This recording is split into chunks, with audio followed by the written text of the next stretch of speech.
E aí, Gi, finalmente, depois de muito tempo, conseguimos sair com o nosso podcast, o Nutri de Humanas. E, pessoal, sejam muito, muito bem-vindos a esse projeto que a gente está tentando tirar do papel há muito tempo e finalmente trouxemos. Eu sou a Mariana, quem já conhece, né? Eu sou a Nutrição Sem Pressão, a nutricionista do Nutrição Sem Pressão, que inclusive gostam até de me chamar assim, né? A Nutri Sem Pressão. Quando não confundem, né? Quando não confundem, quando sabem o meu nome, mas Mariana. E eu sou uma nutricionista comportamental, assim como a Gia, ela vai falar um pouquinho, mas sou nutricionista comportamental, trabalho sem dietas e o Nutri de Humanas é o nosso projeto para falar sobre tudo o mais que envolve a nutrição, além de só caloria, carboidrato e essas coisas. E você, Gi? Eu sou a Girane Gomes, eu também sou nutricionista comportamental, assim como a Mari. E como vocês viram, todo mundo se trata aqui por apelido, né? Então eu sou a Gi, ela é a Mari. E faz muito tempo que a gente quer trazer isso pra cá, quer colocar essas pautas que são importantes, falar de saúde de uma forma que vá além de nutrientes, que vá além de calorias, trazer um pouco de criticidade também, né? A gente sabe que é necessário quando a gente fala de alimentação. E um pouquinho de deboche também, porque faz parte. Com certeza. E hoje, para a gente trazer esse primeiro podcast, a gente quis trazer logo a polêmica, né? Que somos pessoas polêmicas. Que foi... Que história é essa de nutricionista que trabalha sem dieta? Por que sem dieta? E o que a gente sabe é que muitas pessoas elas têm os seus percalços com dietas e nós também temos os nossos percalços com dietas. Então, antes da gente entrar no assunto de por que não dieta e então o quê, eu queria contar um pouquinho da minha história com dietas. Quando eu comecei na faculdade de nutrição, eu sou atleta de basquete, então sempre achei que eu fosse ser nutricionista esportiva. E nada contra. Acho lindo. Inclusive, hoje trabalho com isso. Mas eu fui vendo que tinha muitas coisas, acho que tu também sente isso, né? Tinha muita coisa na faculdade que eu sentia que causava mais sofrimento do que ajudava. E eu via as pessoas, eu inclusive, entrando em dieta, emagrecendo, engordando. Entrando em dieta, emagrecendo e engordando. Independente se a minha vida estava boa, se a minha vida estava ruim, as coisas acontecendo. E eu conheci a nutrição comportamental e comecei a pensar, cara, eu quero trabalhar dessa forma. Mas lá, nessa época, né, a nutrição comportamental é muito nova, o primeiro livro saiu em 2014, ninguém sabia muito bem. Então, a gente meio que também foi desenvolvendo uma nova forma de trabalho e hoje eu trabalho 100% sem dietas com os meus pacientes e amo. E tu, Gi, como que foi? Então, talvez eu tenha uma história um pouquinho diferente da tua, né? Eu nunca pensei que eu seria da esportiva, mas como mulher, passei pela questão da pressão social, né? Então, na adolescência, cheguei a usar chás emagrecedores e coisas desse tipo, né? Hoje, quando eu paro pra pensar, eu fico, meu Deus, eu não acredito que eu fiz isso, né? E algumas restrições inadequadas, algumas crenças que, Senhor, né? Vai imaginar. Mas, como eu tenho uma primeira formação, né, nas humanidades, né, minha primeira formação é em letras, quando eu conheci a comportamental foi quando abriu a possibilidade. Até então eu achava que eu não ia atender, eu não considerava isso uma possibilidade, né?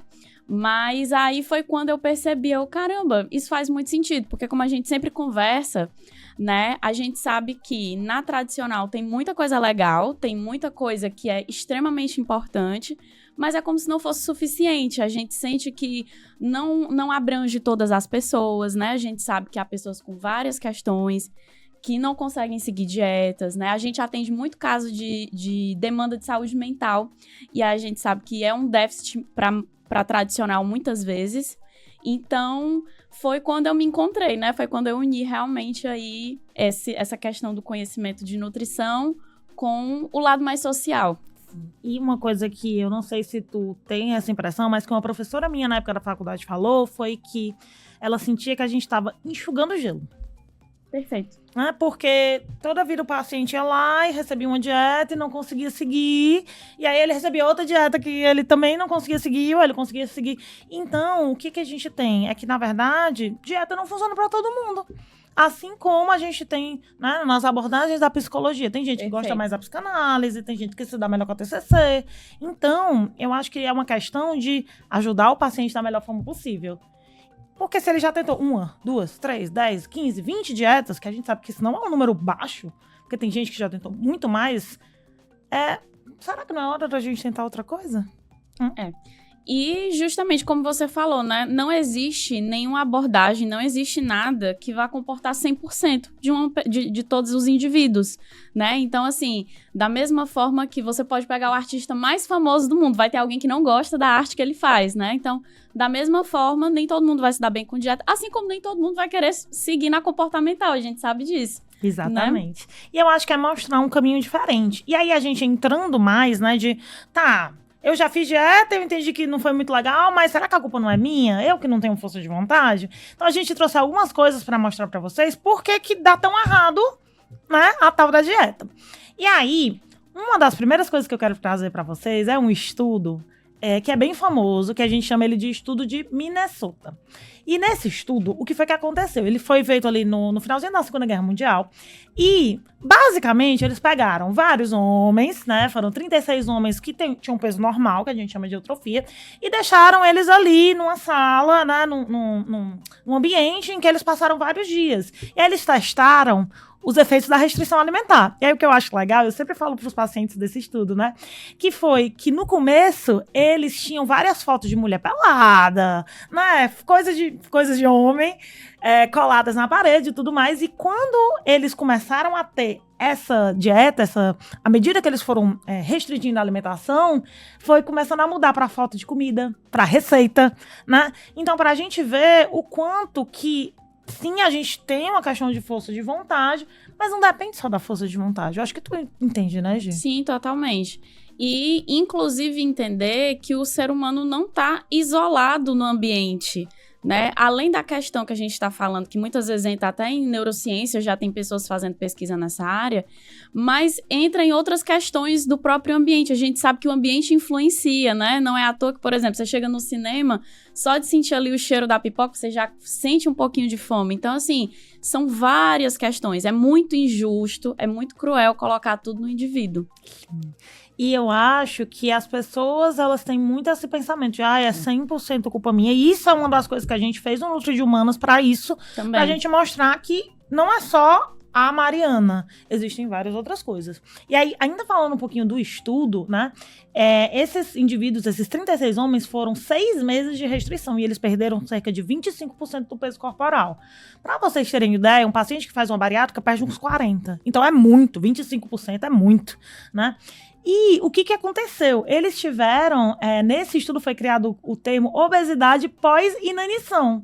Ou seja, né? Beleza, eles perderam gordura por 6 meses e tudo mais. Mas aí depois que eu saí desse canto controladinho, onde tinha tudo bonitinho, e aí depois? Então eles acabaram perderam gordura e perderam massa muscular, recuperaram só a gordura, o metabolismo fica uma loucura. E aí se a gente for pensar, 6 meses de dieta... Tem gente que já não consegue, já não tem saco para 6 meses de dieta, mas 6 meses de dieta é muito tempo. Sim, bastante. Né? Então acaba sendo isso. E aí, a gente pode pensar que dieta, na verdade, pode engordar. O que você acha, Gi? É justamente isso que a gente está querendo trazer aqui, né? Mostrar, né? E esse estudo, inclusive, serve para reforçar essa comprovação. Porque o nosso corpo, ele não importa se você está passando por uma inanição por exemplo, de um desastre natural, né? Ou se foi autoimposta, né? Se você decidiu passar por essa restrição. Então, o que acontece é que o corpo, ele entende, ele diz assim, gente, espera aí, deu ruim aqui, segura, porque senão a gente não vai ter energia suficiente. Então, há uma alteração no metabolismo porque o organismo entende que você está passando por privação. Então, é por isso que a dieta, a gente pode comparar ela justamente com esse estudo de Minnesota, né? Porque o seu organismo, ele vai entender que ele está passando por uma privação muito grande e ele vai se utilizar de meios metabólicos para que você sobreviva a essa privação. Pronto, e eu gosto de fazer analogia com grana. Tipo, se eu ganho 10 mil reais por mês e do nada eu começo a ganhar 5, o que eu vou ter que fazer? Eu vou ter que me acostumar, eu vou ter que gastar menos. E o corpo, ele faz mais ou menos a mesma coisa. E aí, dentro disso que tu falou, eu trouxe uma citação aqui, que é do livro de Como Intuitivo, que é: a restrição é o tipo de ameaça que nossa espécie evoluiu para enfrentar. Nossos ancestrais passavam fome por necessidade. Nós passamos fome por escolha, mas nosso corpo pode não saber a diferença. Então, olha aqui, né? Exatamente. E, inclusive, é importante a gente pontuar que, na verdade, a nossa espécie sobreviveu. Um dos motivos dela ter sobrevivido foi por essa capacidade de se adaptar, né? De resistir a esses períodos de restrição, de inanição, né? Porque hoje a gente tem acesso a alimento com facilidade. Obviamente, a gente ainda tem problema de insegurança alimentar, mas, de maneira geral, a gente tem muito mais acesso se a gente comparar com a pré-história. Com né? certeza. E aí, só que durante esse período não se tinha essa certeza, né, de alimento. Então, na verdade, isso foi uma coisa que foi protetiva para nossa espécie. Sim, sim. E aí, uma coisa que eu acho que a gente pode pensar é que as pessoas, elas querem viver o tempo todo de dieta. E, gente, a gente não é a nutricionista que é contra comer bem. A gente é super a favor, inclusive, de comer bem. Amamos. Sim. Né? A questão tem uma diferença muito grande em você comer bem e em você se restringir sem necessidade. Porque o corpo, né, ninguém gosta, de novo com a analogia do salário. Esse mês tu vai ganhar R$1.200 a menos, R$3.000 a menos. Ninguém gosta disso. Né? E o corpo também não vai gostar. Mas, para as nossas ouvintes, para a gente poder ter uma noção, aqui vão alguns sintomas que a gente vai comentar com vocês que podem mostrar por que fazer dieta pode parecer, meu Deus, mais uma. Ai, que desgaste. Né? E por que pode ser consequências que não podem ser legais. Então, uma primeira coisa que a gente tem, e tudo isso eu tô tirando, né, do nosso livro de Comer Intuitivo, que super indicação para quem quiser, que é a simples ideia de começar uma dieta desperta desejos e vontades por alimentos proibidos, como sorvete, chocolate e biscoito. Gi, quando você tá de dieta e alguém te oferece... Parece, na verdade, que todo mundo para pra te oferecer coisa, né? Comida. Sim, sim. E parece que tá em todos os lugares, né? Parece que todos os lugares do mundo tem exatamente aquele alimento que você não pode comer. E, gente, citando frases que às vezes aparecem até em música, né? Quando você decide não pensar em algo, já é pensar naquela coisa. Então, quando eu decido que eu não posso comer chocolate, você está literalmente pensando em chocolate, né? Então, o resultado disso é que realmente vai ficar cada vez mais difícil você não comer esse chocolate. Exatamente. E quando você comer o chocolate, vai parecer o chocolate mais gostoso do mundo. Exatamente. Eu gosto muito da analogia do banho, né? Que digamos que você, sei lá, pronto, vou fazer uma viagem de ônibus daqui pro Rio de Janeiro. Gente, muito, né? Mais de um dia de viagem, beleza. Quando eu for tomar um banho, vai ser o banho mais gostoso da face da terra. Mas por quê? Porque provavelmente eu passei alguns dias muito ruim, passei vários dias me privando. Então, a água é a mesma água, é a mesma H2O ali. Mas eu posso tomar banho no mesmo chuveiro da minha casa, mas é muito diferente. Isso porque eu tive essa restrição. E aí eu consigo ter uma recompensa maior. Então, com a comida é a mesma coisa. Ai, nunca mais eu tinha comido. Nossa, que coisa mais gostosa. Mas se você come todo dia, já é diferente. Tipo, ninguém fala que tem um super desejo por arroz e feijão, né? Assim, a não ser que você tenha cortado. Exatamente, né? Ou se você, por exemplo, quem passou muito tempo no exterior, né? E aí culturalmente não tem aquilo, né? Mas, por exemplo, eu não costumo pensar, ai, que vontade de comer arroz e feijão, porque eu consumo todo dia, né? Então, se torna meio que neutro pra você, né? Se torna neutro. Sendo que quando você proíbe, é o contrário. Você tá super valorizando aquilo cognitivamente mesmo. Exatamente. E aí as coisas que você sempre, né, que a gente associa como saudáveis, acabam ficando monótonas porque você acaba comendo todos os dias as mesmas coisas e ninguém aguenta. Outra coisa que pode acontecer das dietas é, depois de terminar a dieta, você começar a comer compulsivamente. Justamente porque você passou tanto tempo se restringindo que a vontade é essa, né? Essa daqui eu acho que é interessante da gente pensar, né? Que um estudo, eu também estou trazendo aqui do livro, mostrou que as compulsões pós-dieta ocorrem com 49% das pessoas que acabaram uma, ou seja, metade das pessoas. Exatamente. É um número muito grande e é o relato que a gente mais escuta, que a gente pode, se a gente não ouvir com esses termos, né? Porque aqui a gente está usando termos específicos da nossa área, mas é o tal de chutar o balde, recolher o balde de novo. Pisar na jaca. Né? Então, assim, a gente sabe que essas expressões, elas existem por um motivo, realmente, né? Porque já existe culturalmente essa ideia de que você vai super se restringir E aí chega o final de semana, é aquela ideia, né, de liberação, de que finalmente eu posso viver, eu posso fazer o que eu quero. E aí isso se reflete, inclusive, na comida. Sim, e eu acho que isso vem muito da nossa lógica com como a nossa vida é dividida, né? Porque a gente tem muito isso. Eu trabalho a semana inteira, às vezes num trabalho que eu odeio, então eu vou viver a minha vida no fim de semana. Então a gente junta o estresse da semana ali do preciso comer tudo direitinho, tarará. Quando chega no fim de semana eu tô cansado, eu quero descansar, mas eu quero sentir prazer. E a comida traz prazer, né? Querendo ou não. Outra coisa que pode acontecer também é que a gente começa a confiar muito pouco na gente, na nossa relação com a comida. Então, eu não vou comer porque eu tô com fome, eu vou comer porque eu tenho que comer. E aí? E o contrário também, né? Na verdade, a gente pode citar as duas situações. Tanto de ter que comer de tanto em tantas horas, né? Tanto de comer o que tá lá escrito que eu tenho que comer naquele horário. E aí você come com desgosto, porque assim, gente, se você não tá com fome e você vai comer, dificilmente vai ser uma coisa boa, prazerosa, né? Boa pra você. E principalmente que aqui a gente tá falando de casos de dieta, a gente sabe que ela não vai comer um chocolate, não vai tomar um sorvete, né? Ela vai comer uma coisa ali que ela tem uma palatabilidade menor, né? Uma coisa menos saborosa, né? Por assim dizer. E a gente também tem os outros casos, né, Mari? Que não só a questão de comer sem estar com fome, mas também existe essa ideia de que você, por exemplo, não pode atender a sua fome naquele determinado momento, né? Então, não está na hora de comer, então eu não vou comer. E aí tudo isso gera essa desconfiança. Quantas vezes a gente não escuta em consultório ou das pessoas em geral, quando sabem que a gente é nutricionista, né? Eu não posso tal coisa porque eu sou descontrolado. É o que as pessoas mais falam, né?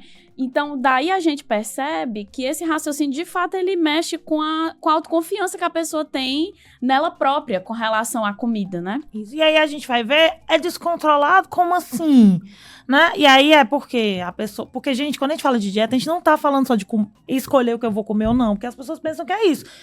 Eu tenho 100% de controle. Não, porque os seus sentimentos, eles vão interferir, a sua maneira de trabalhar, tudo vai interferir. Então, se eu chego em casa muito cansado, ou então se eu faço, sei lá, eu só almoço e vou só jantar, a gente precisa analisar o padrão dentro da vida da pessoa, porque é a alimentação que tem que se adequar à sua vida e não a vida que tem que... Né? E é isso, a gente precisa viver, a nutrição, ela permite que a gente viva a nossa vida. E aí, o que as pessoas querem fazer? Querem fazer o contrário, viver a vida pra fazer dieta. E aí, eu acho que isso, pelo menos pra mim, meus valores de vida não combinam. Acho que pra ti também. Não faz sentido, né? Na verdade, inclusive, foi um dos motivos da gente estar aqui, inclusive. Eu bato muito nessa tecla em consultório, que é falar que as pessoas esquecem que a própria OMS, ela coloca um tripé para definir a saúde, né? Então, entra não só o biológico, mas entra o social e o psicológico também. Então, quando a gente traz essas questões, até, por exemplo, a Mari falou aqui das emoções. Todos os dias eu tenho aquela minha alimentação regrada, mas houve aquele dia em que eu tive um super aborrecimento no trabalho. É óbvio que isso vai influenciar na sua alimentação, mas isso não quer dizer que tá tudo perdido, que você, enfim, não sabe se alimentar. Não é assim que funciona, né? Tem que ser muito mais flexível do que isso. E tu falou do biopsicossocial, outra coisa, né, que a gente pode pensar de consequências negativas da dieta é o isolamento social. Né? E a gente que passou por um período de pandemia sabe o quão é ruim estar isolado. E aí não vou pra festa da fulaninha porque vai ter comida, não vou pro casamento de fulano porque vai ter comida, ou então não, eu vou levar a minha marmitinha, né?